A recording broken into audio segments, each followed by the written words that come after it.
প্রথমে আমি আপনাদেরকে ক্লাসিক ব্রাশ টুলের কাজ দেখাবো। কিবোর্ড থেকে বি প্রেস করলে আপনাদের ক্লাসিক ব্রাশ টুলটি অ্যাক্টিভ করে নিতে পারবেন। আমি কিবোর্ড থেকে বি প্রেস করলাম। ক্লাসিক ব্রাশ টুলটি অ্যাক্টিভ হওয়ার সাথে সাথে একটু আমার মাউসের কাছাকাছির দিকে একটু লক্ষ্য করেন। এখানে দেখেন ফিল কালার আছে। ব্রাশ টুলটি মূলত ফিল কালার নিয়ে কাজ করে। তো আর এখানে দেখেন কিছু সেটিংস আছে। সম্পূর্ণ সেটিংস আপনারা এই প্রপার্টিজ সেটিংসের ভিতরে পেয়ে যাবেন। এখান থেকে আপনাদের ব্রাশের কালারটি সিলেকশন করে নিতে পারবেন। সেম একইভাবে এখান থেকেও ব্রাশের কালারটি সিলেকশন করে নিতে পারবেন। তো এখানে দেখেন, এখানে যদি আপনি একটি ক্লিক করে দেন, এখানে দেখেন অনেকগুলো ব্রাশ সাইজ দেওয়া আছে। আপনাদের প্রয়োজন অনুযায়ী এখান থেকে ব্রাশ সাইজ নিয়ে কাজ করতে পারবেন। যদি এখানে আপনাদের ব্রাশের সাইজটি চয়েস না হয়, তাহলে আপনারা এখানে প্লাস আইকনে একটি ক্লিক করলে আপনাদের সামনে এরকম একটি পপ আপ উইন্ডো ওপেন হবে। তো এখান থেকে আপনারা নিউ একটি ব্রাশ তৈরি করে নিতে পারবেন। তো এখানে দেখেন অ্যাঙ্গেল আছে। আমি যখন অ্যাঙ্গেলটা একটু মুভ করছি তখন কিন্তু রোটেট হচ্ছে। আর এখানে দেখেন ফ্ল্যাটনেস, উপরে নিচে চ্যাকদা হবে, লম্বা হবে। এর কাজ হলো এটাই।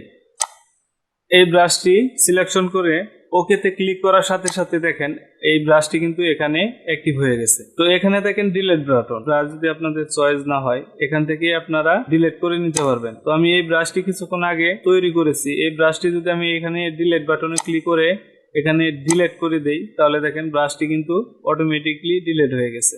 তো এখান থেকে দেখেন আমি এই ব্রাশটি সিলেকশন করলাম। তো এই ব্রাশটি সিলেকশন করার সাথে এর ডিফল্ট ভাবে দেওয়া আছে। তো ডিফল্ট ভাবে দেওয়া আছে বিদায় কিন্তু আমার এখানে এই সেটিংস গুলো অফ হয়ে গেছে। তো এখানে মূলত এই সেটিংস গুলো অন হবে তখনই যখন আপনি নিউ একটি ব্রাশ আপনি নিজে তৈরি করবেন, তখনই এই ডিলেট সেটিংস অ্যাক্টিভ থাকবে। আর এখানে পেনের মতো দেখাচ্ছে।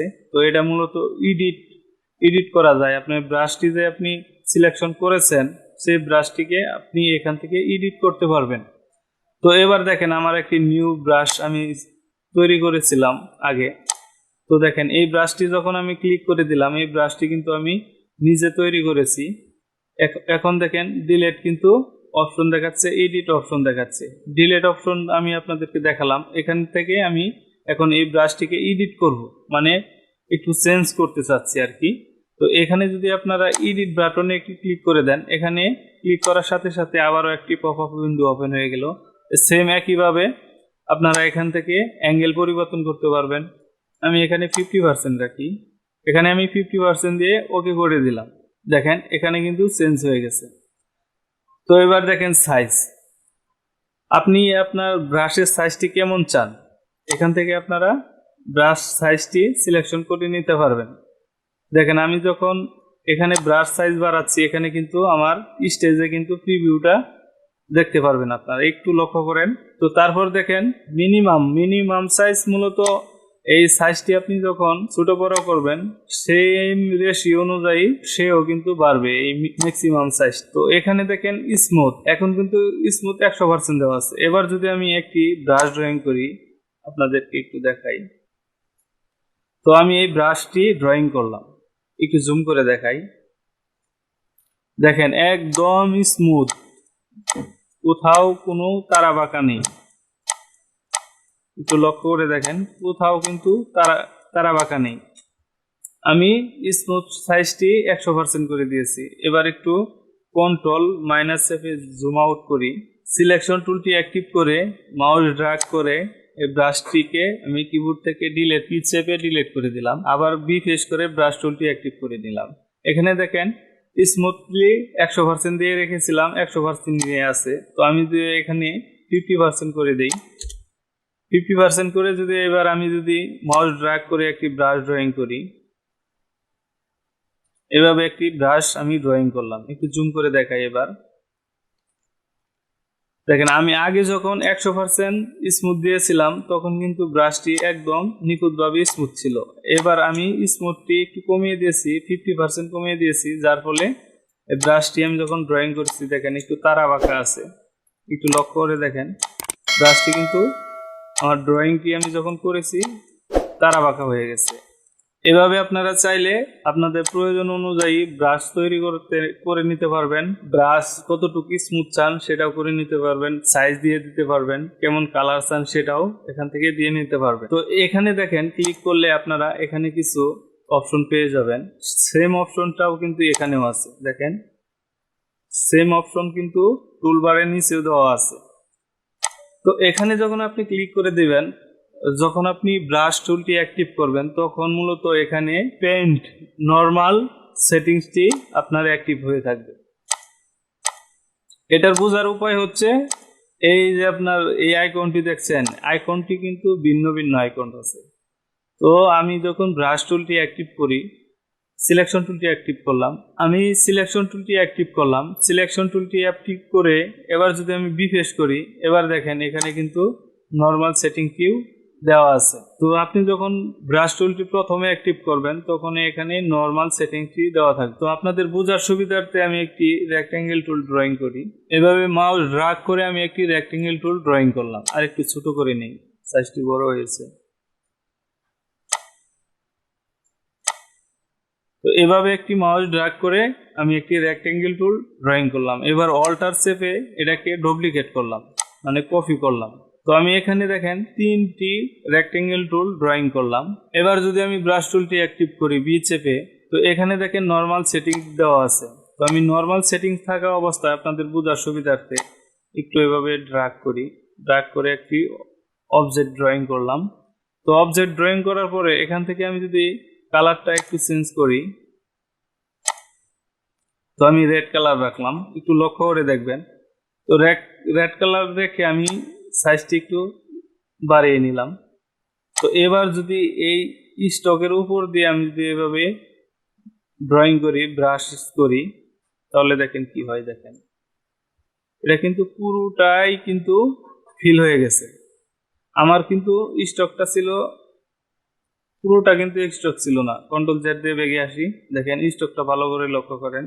আমার ব্রাশ যে আমি ড্রয়িং করছি একটু ভালো করে লক্ষ্য করেন। এবার আমি এখান থেকে ড্রয়িং করলাম, দেখেন আমার আগের ড্রয়িং এর সাথে কিন্তু এই ড্রয়িংটা অনেক বড় হয়ে গেছে। বড় হয়ে গেল কিন্তু দেখেন এখানে কিন্তু ফিল হয়ে গেল, নিচেরটা ঢাকা পড়ে গেল। তো এর কারণ হচ্ছে আমি নর্মাল টুলে আছি, যার কারণে ঢাকা পড়ে গেছে।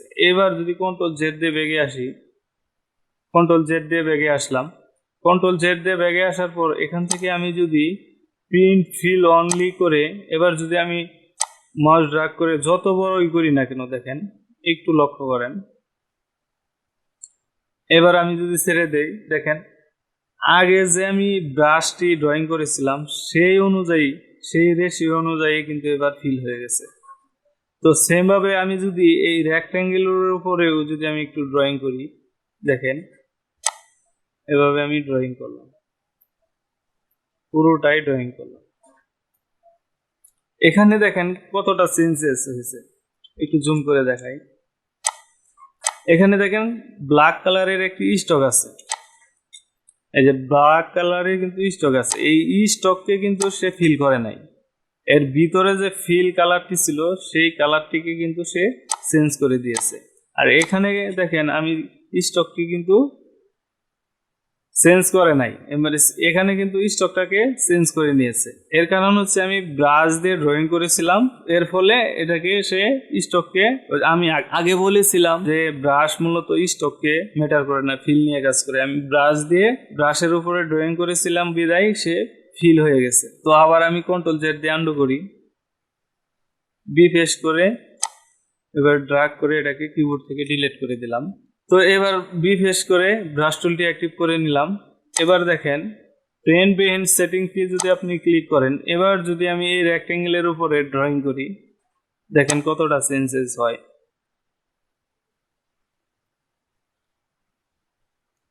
দেখেন আমার রেক্ট্যাঙ্গেলের নিচে কিন্তু কালারটি চলে গেছে, আমার কিন্তু ফিলও চেঞ্জ হয় নাই, স্টকও চেঞ্জ হয় নাই, শুধু এর নিচে চলে গেছে।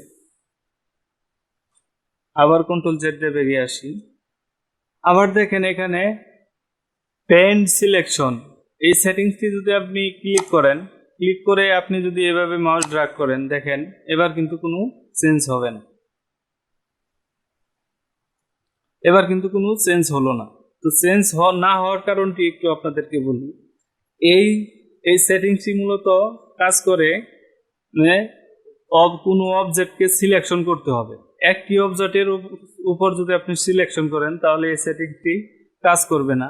তো আমি কিবোর্ড থেকে বি প্রেস করে সিলেকশন টুলটি অ্যাক্টিভ করলাম। অ্যাক্টিভ করে মাউস ড্র্যাগ করে তিনটা শেপকে আমি সিলেকশন করলাম। এবার যদি কিবোর্ড থেকে বি প্রেস করি তাহলে ব্রাশ টুলটি অ্যাক্টিভ হয়ে যাবে। ব্রাশ টুলটি অ্যাক্টিভ হওয়ার পরে দেখেন এখানে কিন্তু প্রপার্টি সেটিংসটা চেঞ্জ হচ্ছে না। আমি এখানে যদি এইভাবে যদি মাউস ড্র্যাগ করি, দেখেন আমার আগে কিন্তু পেন্ট সিলেকশন সেটিংসটি কিন্তু আমি ওখানে সিলেকশন করে নিয়েছি ব্রাশ টুলটি অ্যাক্টিভ করার সময়। তো এবার দেখেন এবার কিন্তু চেঞ্জ হয়েছে, এবার চেঞ্জ হয়েছে কিন্তু দেখেন আমি ব্রাশ টুলটি দিয়ে ব্রাশ করেছি, এবার কিন্তু চেঞ্জ হয়েছে। তো মূলত সেই সেটিংসটি কাজ করে কোনো অবজেক্টকে সিলেকশন করার পর যদি আপনি সেটার উপর ব্রাশ করেন তাহলে স্টক ঠিক রেখে ফিলকে শুধু চেঞ্জ করে দেয়, কারণ ব্রাশ টুল মূলত স্টক থাকে না। আবার এখানে লক্ষ্য করে দেখেন এখানে কিন্তু স্টক দেখাচ্ছে। আমি আবার কন্ট্রোল জেড দিয়ে আন্ডু করি, কন্ট্রোল জেড দিয়ে আন্ডু করলাম। আন্ডু করার পর আমি আবার বি চেপে সিলেকশন টুলটি অ্যাক্টিভ করে মাউস ড্র্যাগ করে ধরে কিবোর্ড থেকে ডিলিট কি চেপে ডিলিট করে দিলাম। ব্রাশ টুলটি অ্যাক্টিভ করে আমি এখান থেকে পেন নরমাল সেটিংটি সিলেক্ট করলাম। সিলেক্ট করে এভাবে একটু স্টক সাইজটি একটু কমিয়ে নিলাম। এভাবে একটি ড্রয়িং করলাম। তো এখানে এভাবে ড্রয়িং করলাম, এখানে এভাবে ড্রয়িং করলাম। তো এবার যদি আমি এর ভিতরে কালার দিতে চাই তো দেখেন আমি এখানে ফিল দিয়ে যদি দেই, এখানে কালারটা একটু চেঞ্জ করে নেই। এবার ফিল দিয়ে যদি দেই দেখেন কি হয়, সে কিন্তু পুরোটাই ফিল হয়ে গেছে। আমি চাচ্ছি যে এই রেড কালারটা ঠিক থাক, এই রেড কালারটি ঠিক রেখে ভিতরে ফিল হয়ে যায়। একটু লক্ষ্য করেন দেখেন আমি চাচ্ছি যে এই স্টক রেড কালারকে ঠিক রেখে এর ভিতরে কালারটি চেঞ্জ হোক। তো এখানে আমি যখন ব্রাশটি ড্রয়িং করলাম এখানে দেখেন আমার কিন্তু এই রেড কালারকে ঢেকে দিয়েছে। তো এটা আপনাকে সমাধান করতে গেলে কন্ট্রোল জেড দিয়ে আমি আন্ডু করলাম। এখানে দেখেন আমি কিন্তু পেন ফিল অনলি সিলেক্ট করে আপনাদেরকে দেখাইছিলাম। এর কারণ হচ্ছে কিছুক্ষণ আগে আমি দেখাইলাম যে কোনো অবজেক্টকে আপনি এই সেটিংস এর মাধ্যমে ফিল করতে পারবেন। তো মূলত আপনি এরকম যদি হয়, অনেক সময় এরকম আমাদের অ্যানিমেশন করার জন্য ব্যাকগ্রাউন্ডে গাছ থাকে, আবার অনেক বাড়িঘর থাকে, তো এরকম একটি ড্রয়িং আছে। তো এই রকম ড্রয়িং এর ভিতরে আপনি কিভাবে কালার চেঞ্জ করবেন। তো এখানে ভিতরে কালার দেওয়ার জন্য আপনাকে সিলেকশন করতে হবে। এবার যদি পেন ইন সাইড এই সেটিংসটি সিলেকশন করে আমি যদি এখানে এবার ক্লিক করি দেখেন আমি বাইরেও দিই, সমস্যা নেই। আপনাদের দেখেন এবার কিন্তু ভিতরটুকু কিন্তু কালার হয়ে গেছে।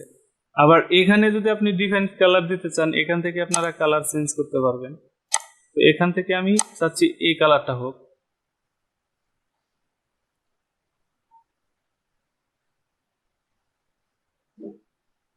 তো আমি এই কালারটা পুরোভাবে ড্রয়িং করে দিই, এভাবে ড্রয়িং করে দিলাম। তো এখানেও দেখেন কালার কিন্তু চেঞ্জ হয়ে গেছে। তো আবার এটাকে সেম কালারে রাখি, ড্রয়িং করে দিলাম। এখানেও কিন্তু কালার চেঞ্জ হয়ে গেছে। এখানে একটু বোঝার ব্যাপার স্যাপার আছে। আমি কন্ট্রোল জেড দিয়ে আন্ডু করলাম। এই যে ফাঁকা হোয়াইট কালারের জায়গাটা দেখছেন, আপনারা এখান থেকে শুরু করবেন। প্রথমে এখানে ক্লিক করে মাউস ছাড়বেন না ছেড়ে এইভাবে ব্রাশ যদি আপনারা ড্রয়িং করেন তাহলে কিন্তু ভিতরটা আপনার ড্রয়িং হবে। দেখছেন ভিতরটা কিন্তু ড্রয়িং হয়ে গেছে, কালার চেঞ্জ হয়ে গেছে। আমি আবার কন্ট্রোল জেড দিয়ে আন্ডু করলাম। এবার দেখেন আমি যদি এই রেড কালার থেকে শুরু করি তাহলে দেখেন কি হয়। আমি রেড কালার থেকে কিন্তু শুরু করলাম। তো এবার দেখেন কি হয়, কতটুক চেঞ্জ হয়। এবার কিন্তু সে এই স্টকটাকে রেড কালারের উপর কিন্তু চেঞ্জ হয়েছে, কারণ আমি প্রথমে শুরু করেছিলাম রেড কালারের উপরে, যার কারণে রেড কালারের উপরে থেকেই কিন্তু সে চেঞ্জ হয়েছে। তো এবার দেখেন আমি যদি রেড কালারের বাইরে এখান থেকে যদি ক্লিক করি দেখেন এর কিন্তু নিচে চলে গেছে। তো অনেক সময় শেডও দেওয়ার প্রয়োজন হয়, অনেক সময় দেখা যায় না শেডোর প্রয়োজন হয়। তো এই শেডোটা আপনারা এইভাবে দিতে পারবেন। তো মূলত এই ছিল আপনার ব্রাশ টুলের সেটিংস। তো আগামী পর্বে আপনাদেরকে দেখাবো ইরিস টুল আর রেক্টেঙ্গেল টুল, এর ভিতরে আরো কিছু টুলস আছে। এই সমস্ত টুলের কাজ আমি আপনাদেরকে দেখাবো। অবশ্যই আমার ভিডিওটি যদি ভালো লাগে থাকে, নতুন চ্যানেল, আপনাদের একটু সাহায্য চাই, একটু হেল্প চাই।